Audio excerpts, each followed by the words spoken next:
لہذا پولیس جو ہے وہ ان کی تحقیقات کرتی ہے، ان کے بچے کو ڈھونڈنے کی کوشش کرتی ہے۔ تو جب وہ ڈھونڈتی ہے اور تحقیقات کرتی ہے اور مختلف پہلوؤں پر جب وہ چھان بین کرتے ہیں، تو ان دونوں میاں بیوی کے یہ سارے واقعات اور یہ سارے حالات جو ہیں وہ ان کے سامنے آ جاتے ہیں۔ تو پولیس جو ہے، پولیس کو ان کی اس میڈ پر بھی شک ہوتا ہے اور اس سیکیورٹی گارڈ پر بھی، لہذا وہ ان کو بھی شامل تفتیش کرتے ہیں۔ تو لیکن وہ کہتے ہیں کہ بھئی ہم نے ایسا نہیں کیا، اگرچہ ہم نے ایسا سوچا ضرور تھا لیکن ہم اس پر عمل پیرا نہیں ہو سکے۔ ہم نے کوشش کی تھی بچے کو اغوا کرنے کی، لیکن راستے میں ہی اس کی ماں جو ہے بچے کی آ گئی اور اس نے ہمارا پلان جو ہے وہ ناکام کر دیا۔ تو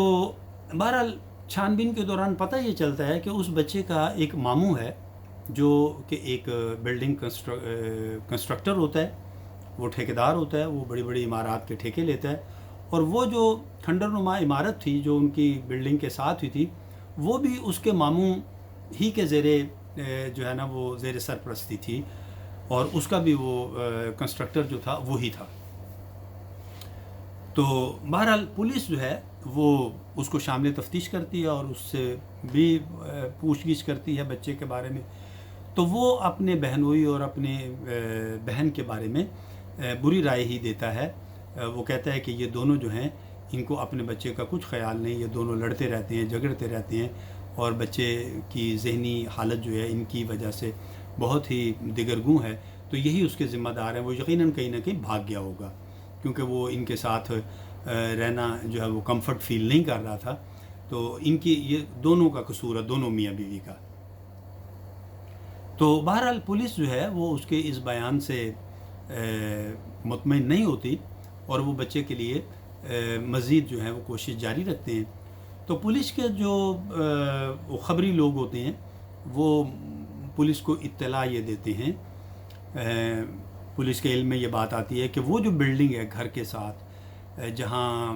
وہ نیم تعمیر شدہ وہ عمارت تھی، وہ بچہ جو ہے وہ کبھی کبھار اس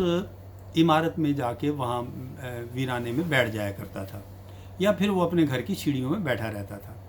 تو لہٰذا وہ پولیس والے یہ سوچتے ہیں کہ وہ اس بچے کو وہاں تلاش کرنے کے لیے جاتے ہیں۔ جب وہ وہاں تلاش کرنے کے لیے جاتے ہیں تو ایک جگہ ایسی ہوتی ہے کہ جہاں ایک کتا بیٹھا ہوتا ہے وہاں، اور وہ کتا جو ہے وہ اس خاص جگہ کی طرف دیکھ کر تو وہ بھونکتا چلا جاتا ہے۔ تو وہ وہاں کے لوگوں سے پوچھتے ہیں کہ بھئی یہ کتا جو ہے یہ ایسا کیوں کر رہا ہے؟ تو وہ ایک شخص بتاتا ہے کہ یہ کتا اکثر یہاں آتا ہے اور یہاں آ کر یہ کتا اسی طرح بھونکتا رہتا ہے۔ تو جو پولیس کے لوگ ہوتے ہیں، پولیس انسپکٹر ہوتا ہے، وہ کہتا ہے کہ بھئی یہ ضرور یہاں کوئی نہ کوئی ماجرا ہے، کیونکہ کتا جو ہے یہ بلا وجہ ایسے نہیں بھونک سکتا۔ لہذا وہ پولیس ڈپارٹمنٹ کے جو تربیت یافتہ کتے ہوتے ہیں وہ منگواتے ہیں، اور وہ جب تربیت یافتہ کتا آتا ہے تو وہ بھی بالکل اسی جگہ پر جس جگہ وہ کتا بھونک رہا تھا اسی جگہ آ کر وہ اس جگہ کو سونگھتا ہے اور پھر اپنے پنجوں سے اس جگہ کو کھودنا شروع کر دیتا ہے۔ لہذا پولیس اس جگہ کی کھدائی کرواتی ہے۔ تو جب کھدائی کرواتے ہیں تو پتہ چلتا ہے کہ اس جگہ پر کسی بچے کی جو ہے وہ ڈیڈ باڈی جو ہے وہ دفن کی گئی تھی۔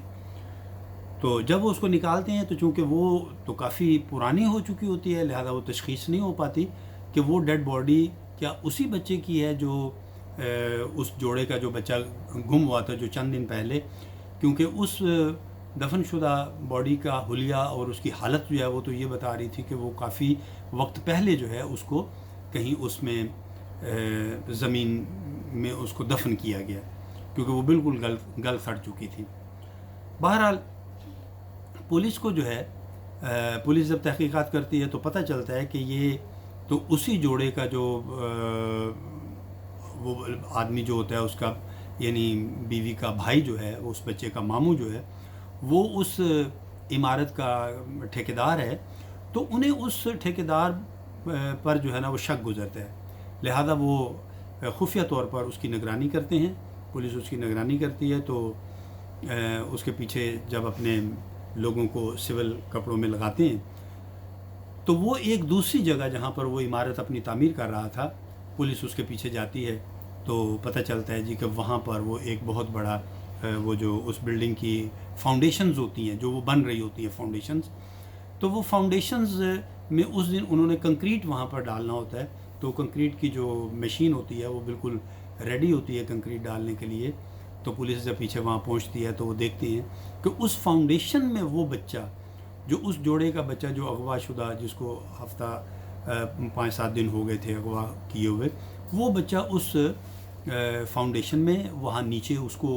موجود ہوتا ہے زندہ حالت میں، اور اس کے اوپر وہ کنکریٹ جو ہے نا، اس کا ماموں جو ہے، اس کا سگا ماموں، وہ کنکریٹ اس کے اوپر ڈالنے لگتا ہے.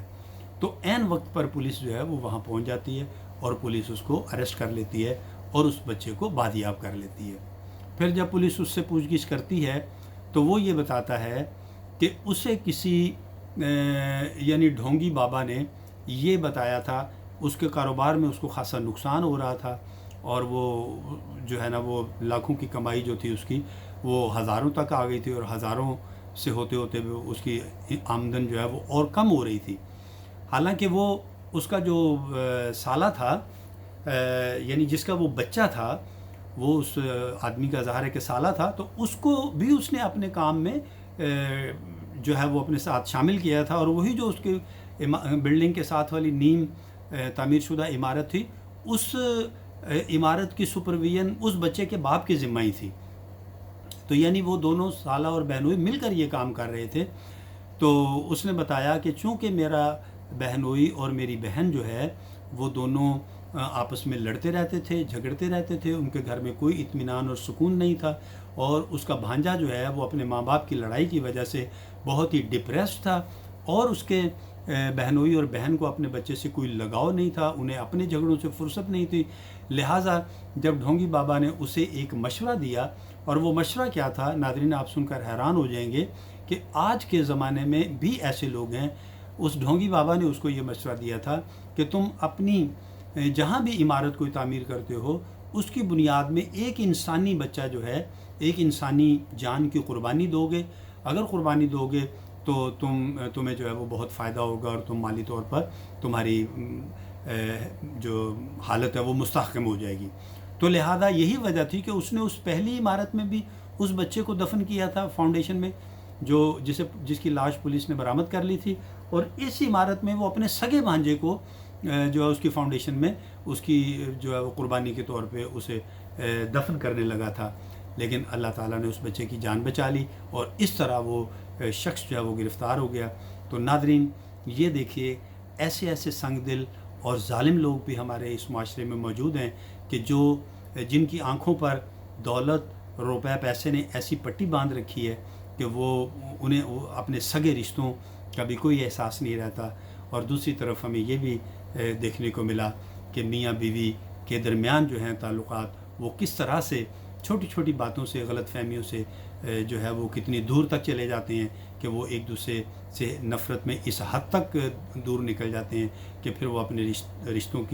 کا جو تقدس ہے یا اس کی جو وفا ہے اسے بھی قائم نہیں رکھتے. تو ناظرین یاد رکھیے، بعض کا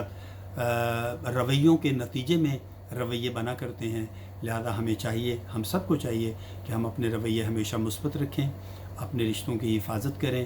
باوفا رہیں، اور اپنے رشتوں کو اس حد تک جو ہے وہ تکلیف سے نہ گزاریں کہ وہ سخت رد عمل پر اتر آئیں، اور وہ رد عمل ایسا خطرناک ہو کہ جس سے نہ صرف یہ کہ ہمارے رشتوں کی بنیادیں ہل جائیں بلکہ ہمیں بعد میں پچھتانا بھی پڑے. تو ناظرین امید ہے کہ آپ کو ہماری آج کی ریکارڈنگ پسند آئی ہوگی. آپ ہمارے اس چینل کو سبسکرائب کریں گے اور اس ویڈیو کے بارے میں اپنی قیمتی رائے سے آگاہ بھی کریں گے. ناظرین اگر حیات و صحت نے اجازت دی تو آئندہ ویڈیو کے ساتھ بہت جلد آپ کی خدمت میں پھر حاضر ہوں گے. تب تک کے لیے اپنا اور اپنے پیاروں کا بہت خیال رکھیے گا. اللہ ہم سب سے راضی ہو. فی امان اللہ.